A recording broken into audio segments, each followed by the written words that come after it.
General Myatt, distinguished flag and general officers, Marines, and friends of Marines. It is truly an honor and a pleasure to have the opportunity to spend this 240th birthday of our Corps with you this evening. A very, very special birthday, one where we do several things.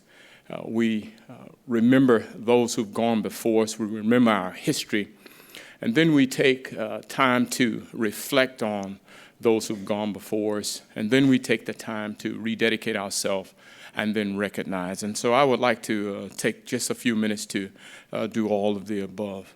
The 240th year of our Corps, the legacy of our Corps, is one that is grand. It started at Tun Tavern in Philadelphia, and as Marines, we've taken many tours on ships, and then we spend a tremendous amount of our time doing exploits and overseas assignments, but most importantly, fighting our nation's wars, and what we're very good at doing. So from Bunker Hill to Baghdad, Marines have defended this nation. And so I would like to take the opportunity to just remember those Marines. But I would like to spend just a few moments talking about some special Marines. And I describe them as special Marines because they were the Marines that were a part of the American Expeditionary Force that led this nation during a time of war. And that group of Marines that were a part of the American Expeditionary Force were part of the 5th and 6th Marines. And they were digging in along a clump of woods better known to Marines as Bellow Woods. And while they were digging in and preparing their positions to fight a very formidable enemy, the Germans who were pushing towards Paris, a French officer came in and mentioned to the Marines that the word had been given to retreat. And so one of our colorful heroes, a captain by the name of Lloyd Williams, said, "Retreat, retreat, hell, we just got here." And so that is symbolic of the Marines that you see today and symbolic of the Marines of past. But the special recognition I would like to mention about the Marines is that Marines stood the guard then, and Marines are standing the guard now. Because as many of you are aware, just recently 129 men and women on French soil lost their life to terrorists. And your Marine Corps, at the drop of a hat, sent the Marine Special Augmentation Unit to stand guard there in Frankfurt, Germany, ready to move in to reinforce the embassy. And so as Marines of old, so are Marines of today. They're ready and prepared to respond to whatever the calling may be. And so with that, I would like to take an opportunity to say that I ask that each and every one of you reflect. Reflect on the role of the Marine Corps. Reflect on someone that you know about or that special individual that's not here today. But we as a Corps, we're relevant, we're ready, and we're responsive. Over 33,000 Marines stand ready to respond to the nation's calling today. And those 33,000 Marines are all around the world. And they're embarked aboard naval ships as a part of an amphibious ready group. They're on special purpose MAGTFs in Africa, special purpose MAGTFs in Central Command and South Command. And what they're doing is responding to the contingencies of the combatant commander. But in reflecting on this, I'd ask that you reflect on someone that's not here. I would like to reflect on Gunnery Sergeant Phillip Jordan, who was a part of a force that fought in Al-Naziriyah in 2003. Gunnery Sergeant Jordan was the company gunnery sergeant who in decisive combat went from one end to the other end of his unit, ensuring that his Marines had what they needed in terms of ammunition and support and supplies to continue their fight.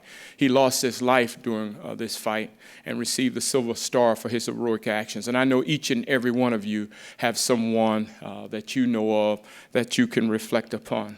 But you see, that in itself is symbolic of what Marines represent.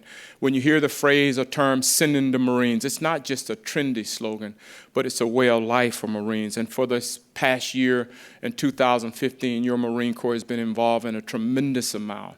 Over 80 exercises, 15 of those amphibious exercises, 130 theater security operations, over 200 strikes, airstrikes, in and against our enemy in ISO. We have deployed over 500 Marines in Iraq to support the advise and assist mission.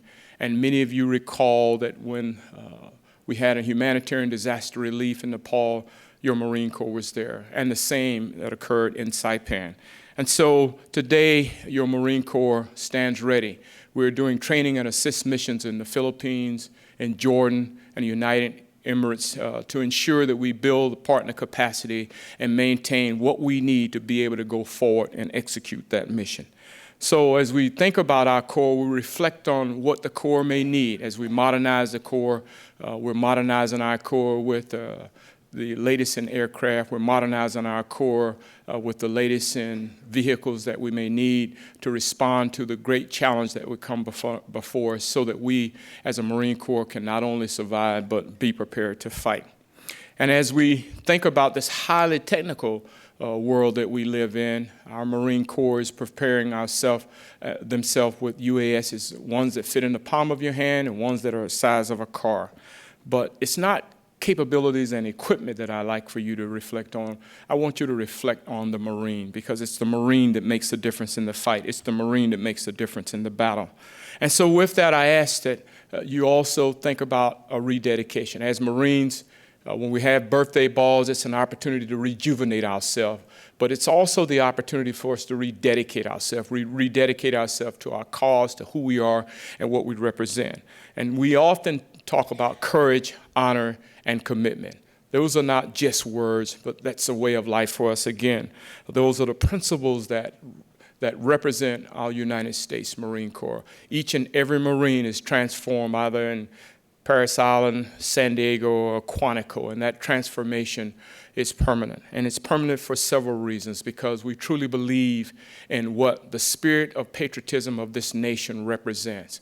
And so that transformation is a part of this rededication as we bring day in and day out the very best in ourselves and to our fellow Marines of what this country requires of us.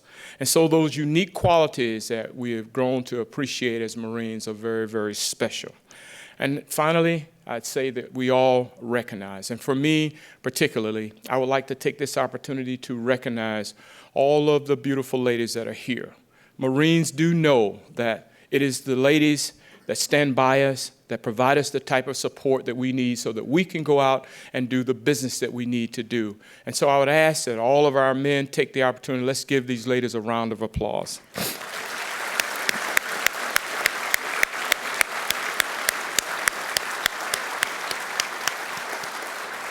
We are who we are because of you, and we thank you very much for it. And in recognizing, it is an opportunity to recognize this great organization. Marine Memorial Club is, in fact, a great organization that fulfills a vision of our 18th Commandant, General Vandegrift, who basically spelled out what he wanted. He wanted a living memorial. And General Myatt, you have been more than a living memorial for our Corps, for the country, and for the city of San Francisco. You and your staff have made not only the Marine Memorial a special place, but it's a place that brings to life the Corps and what the Corps represents in the things that you do and the people that you touch and the difference that you make. And if you think about it historically, from a historical perspective, San Francisco was the hub. Many of us think that the headquarters Pacific Command is on an island in Hawaii, but really headquarters Pacific Command started here off of Harrison Street here. And so San Francisco was a hub. And that hub, while BRAC has changed it, General Myatt, the Marines Memorial Club, has brought it back to life, and we appreciate you and for what you do there. And so we recognize all of the things that you do, and the things that you do are tremendous, because I can only tell you that if you have the opportunity to come here, first and foremost, to see and witness Gold Star Family's Honor and Remembrance event, your life will be changed forever, because it's an event that not only is an expression of love, but is an expression of dedication and self-sacrifice on the part of those families who've given the utmost in their son or daughter, or the sacrifice of a loved one for this great nation in which we live. And so when we think about the spirit of patriotism, that is truly the spirit of patriotism when that family has given all that they can give in a loved one to this great nation. So we thank you very much for that. We thank you for the scholarship foundation that you have that provide that second tenet One, we talk about memorializing the legacy and memory of our Corps, but then you touch that second tenet of General Vandegrift of educating and ensuring that this community understands what it's like to be a Marine, but this community understands the significance and importance of education. And you, throughout your career, and those who work around you have been one who've emphasized the significance of that point. And then finally, with the George P. Schultz Lecture Series. Shall I say more? But I must say more because it is a very, very special series that brings to the memorial, brings to life not only professionals, but information that changes our nation, that impacts our nation and impact our Corps. So the Marine Club remains relevant. It remains relevant because of you. And so as we recognize you, we thank you for what you bring to us. This theater floor is not just a theater floor. This building is not just a building. It's symbolic of who we are. It is the West Coast Tun Tavern of the United States Marine Corps.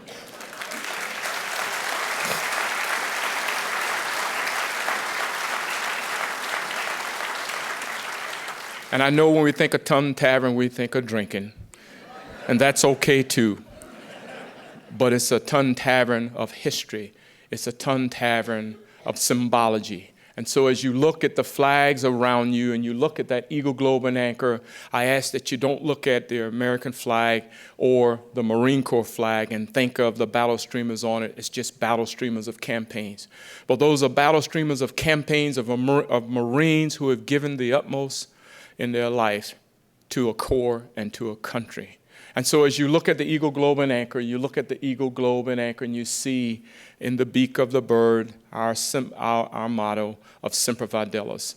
And as you look at the eagle, you notice that it's a prominent position as it overlooks. It's majestic because it's a bird of power that overlooks this world. And that's what the Marine Corps has brought to this nation's security and peace. And so with that, on this 240th day of our birthday, don't forget the symbols, remember the symbols, but most importantly, don't forget those who paid the ultimate sacrifice for our nation. Semper Fidelis and happy birthday.